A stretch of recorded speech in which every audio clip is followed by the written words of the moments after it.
Hey guys, nice to see you today. Today we're going to talk about products and their specific claims. A lot of these claims come in the names of these certain products, and I've definitely rounded up some things that do deliver on those. I think there are a lot of cases where maybe they don't. There's another video idea, and also since deciding to do this one, I've seen some things just out and about in the makeup marketplace that I want to try that definitely have a claim in the name. But I thought today it might be fun to feature those things that really do go there and are, I think, truthful and very accurate in what they claim to do for you. So I've got a variety of different things, a couple high-end items, but most of it's drugstore. So let's jump in and get to it. I'm going to be showing you little demos along the way with each product. So the first one that I want to mention here is the Estee Lauder Double Wear Nude Water Fresh Makeup. Now, Estee Lauder is a brand, an iconic brand that has really taken the term double wear and turned it into their kind of self-made claim. You know, when you hear the word double wear, I think you associate that with staying power because many other products in their line have proven to be that way. You know what I'm saying? Like, double wear actually means something, I think, when it's put on a product. And I feel like even though this is their water fresh makeup, there's another part of the claim that I think is accurate here. It is so watery. I mean, just to shake it up, it sounds watery. When you get it on your fingertips and start spreading it across the skin, it has a thinness and a lightness that is definitely watery. But yet, double wear is in that name, and there are so many lightweight products that definitely do execute on being lightweight or water weight or whatever they want to name themselves, but they don't always pair that with a really fresh look on the skin, number one, or a long wearing look. I think that's super rare for a foundation this light to wear this well. So even more specifically, if you look up on this product, they call it light to medium coverage, which I think is very accurate. I think they're not over-promising there at all. I think it kind of depends on buildability and your application style, but today I feel like I definitely got a solid medium coverage out of it. It also has the SPF 30. They claim that it's lightweight. They also claim 24-hour staying power, which I honestly cannot guarantee you on that because I have not worn this for a full 24 hours. But what I can tell you is it gets me through my entire days, which started around 5, and I might be taking my makeup off at around 9 or 10, and I'm definitely still removing product at the end of my day. Like, it's kind of amazing. So double wear, yes, it's long wearing. Water fresh, yes, the consistency is much like water, but it does have this fresh kind of dewy glow to the skin. They say feels like you have nothing on, and I could vouch for that as well, honestly. I think this is a product that's actually full of accurate claims, and by the way, I wear it in the shade 2N1 Desert Beige. Got a couple concealers to talk about. The first one here is from Revolution, and it's their newer concealer launch called Conceal and Hydrate. Yes, I would say it does both of those things super effectively. I wear it in the shade C4. It calls itself a radiance concealer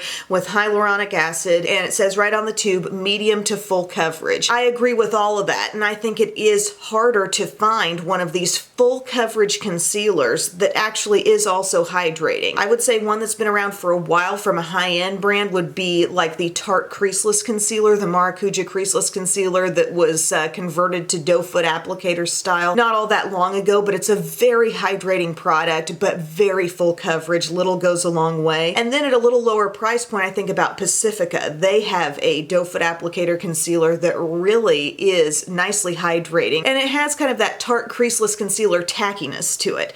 This, I feel, is most definitely hydrating. Like, you can really tell when you blend it in. I can tell a difference from Revolution's original Conceal and Define. This is definitely stepped up hydration-wise, but it's not so sticky and tacky, and it really does have full coverage. So today I'm wearing it around the under eye area. I've got a different concealer to show you in a couple of other places in a minute, but I just find it to be easy to apply, easy to blend, but then when you find yourself touching over that area and also observing its wear throughout the day, it looks so good. So I think if you're a dry under eye person and you've been seeking out something at an affordable price that's actually not simply a coverage product, but something that offers hydration, I think this is a great option, actually. But that is the combo that I think is harder to find in the drugstore because quite a few have come out recently. I'm thinking about e.l.f., I'm thinking about CoverGirl, I'm thinking about L'Oreal, and some of these that just come out and they are powerhouse coverage products, but they don't give a lot of hydration. You really got to watch yourself with the amount you apply. My dry skin friends out there are really going to enjoy this one. Now, here's another thing with a very clear claim right in its name, and it's from Catrice, and it's called the One Drop coverage weightless concealer. And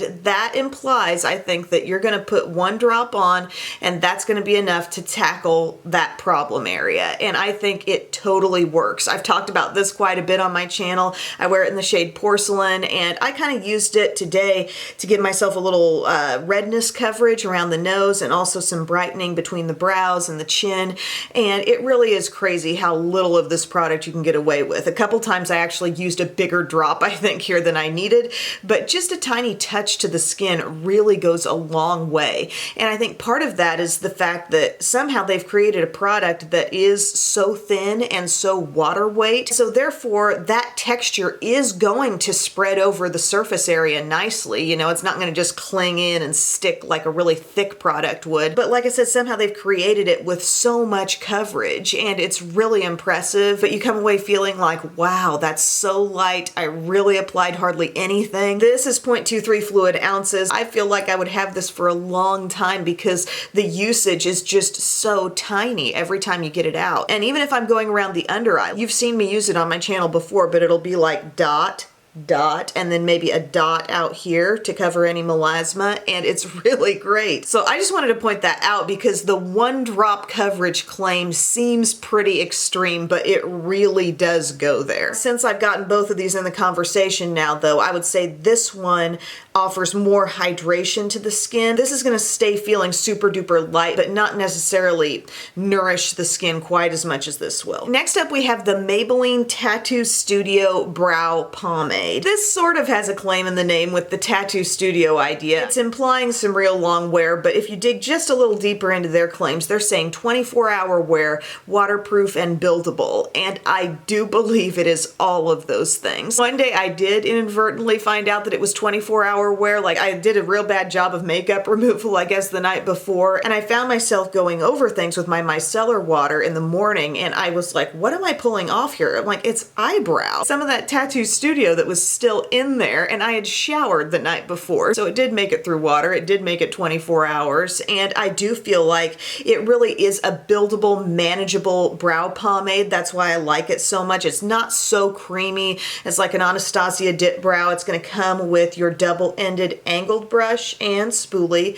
and I feel like when I go into my pomade here, it's creamy enough, but just not so creamy that you're overloaded. So buildable is a great part of the claim for them to spotlight, I think, because you can get a little on, you feel like, okay, I'm starting to fill in, I can add a little more. You feel very in control of the product. Now, does a pomade take a little getting used to for someone? Yeah, I think it takes some practice because you're constantly kind of needing to apply with the angle and then flip to your spoolie to distribute a little more evenly. So that's something to be aware of, the flipping back and forth. But once you get that down, I mean, the staying power is tremendous. I have recommended this to my mom in one of the blonde shades, and she's really gotten on board with it too, and she has really struggled to find, I guess, the proper tone of brow product and the staying power and the ease of application, but this is really an outstanding brow thing. This next one, the claim is very cut and dry in the name, and I can 100% vouch for it. I've worn this for months and months and months. It's the Milani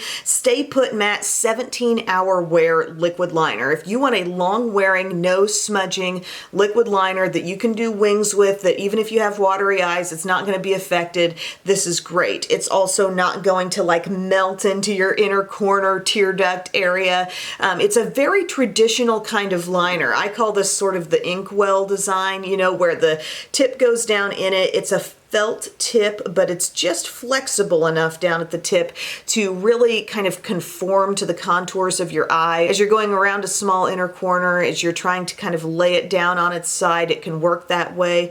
I'm wearing it today in the shade called Coffee Matte, which is a nice rich brown, but they have an excellent black, a couple of other deep color options. And another thing you'll notice is you have the full color impact in one pass. You're not needing to go back over to build it up. You do want to shake it. I shake it before every use. use, and it's just not a product you're gonna wear and be worried about or checking on. And 17-hour wear, I definitely have gone through some 17-hour days, and it has still fully been there with its fullest color intensity by day's end. So yes, accurate claim there from Milani. Next up, I want to talk about this product. It's kind of a new thing on the market. They're called the ink crayons, and that is kind of an odd name, although they are trying to spin off of a very popular product in their line, the Superstay Matte Ink Liquid Lipsticks. So these, they're putting it in a new format and calling it an ink crayon. And oddly enough, I think they are exactly that. I think that's kind of a weird name, but it's an accurate name, because what these do, like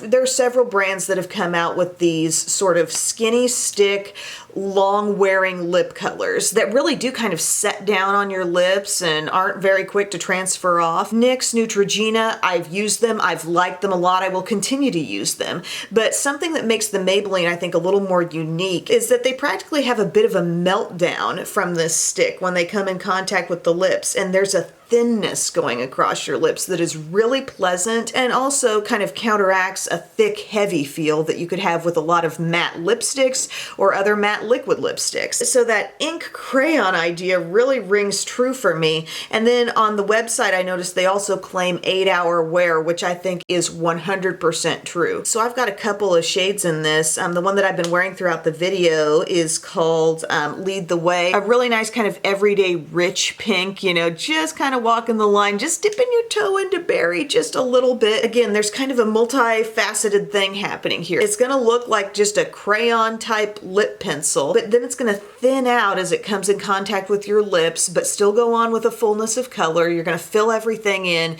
and then give it a few minutes, and you're gonna notice that that has sort of set now. You get a fully matte look. I love this kind of pillowy soft look to my lips. They don't feel overly dry. You do not feel so much like there's a separate layer sitting on your lips like you do kind of with a lot of different liquid lipsticks, although Maybelline Matte Ink has probably been one of the best in terms of their liquid lipstick format in not feeling too heavy. It's very thin but very pigmented, but these are doing great as well in their own special little format, and I love the precision of a skinny stick, plus you have a little sharpener in the bottom. You can keep that pinpointed tip that you buy it with. And then the other shade I got a nice bold red in this formula called Own Your Empire. That Hollywood Starlet Red, I love it so much. It's definitely a formula you're going to be comfortable wearing in those bold color tones because it's not going anywhere. When I think about this getting through 8 hours of my day though, that's maybe taking me to like say 1 o'clock. I probably notice more fading with the lighter shade than the more bold color that I have here. But yeah, a partial little touch up after 8 hours wouldn't hurt, but you're still going to have a lot of color lasting on there. So I think that's a really cool product. I think it's very well named, and I think it totally delivers on its staying power.